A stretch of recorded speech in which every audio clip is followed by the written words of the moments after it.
ચાલો એક એવી અવકાશી ઘટના વિશે વાત કરીએ જે વિજ્ઞાન અને શ્રદ્ધા બંનેને જોડે છે. તારીખ છે 3 માર્ચ 2026. આ દિવસે એશિયા અને ઓસ્ટ્રેલિયામાં એક અદ્ભુત નજારો જોવા મળશે. આને કહેવાય ખગ્રાસ ચંદ્રગ્રહણ, એટલે કે પૃથ્વી ચંદ્રને પૂરી રીતે ઢાંકી દેશે. પણ આ એક જ ઘટનાને સમજવાની બે રીત છે, એક વૈજ્ઞાનિક અને બીજી પારંપરિક.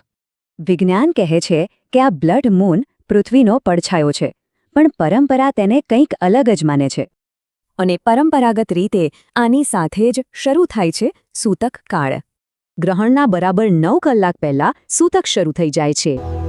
આ દરમિયાન મંદિરો બંધ રહે છે અને શુદ્ધતા માટે ભોજનના નિયમોનું પાલન કરવામાં આવે છે.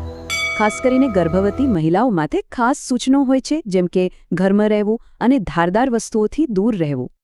પણ વૈજ્ઞાનિક દૃષ્ટિકોણ એકદમ સ્પષ્ટ છે. ચંદ્રગ્રહણ જોવું સંપૂર્ણપણે સલામત છે. તો પછી આની આપણા જીવન પર શું અસર થાય છે? આનો જવાબ જ્યોતિષશાસ્ત્ર આપે છે. જુઓ, અમુક રાશિઓ માટે આ સમય શુભ છે, તો અમુક માટે સાવચેતી રાખવાનો સમય છે.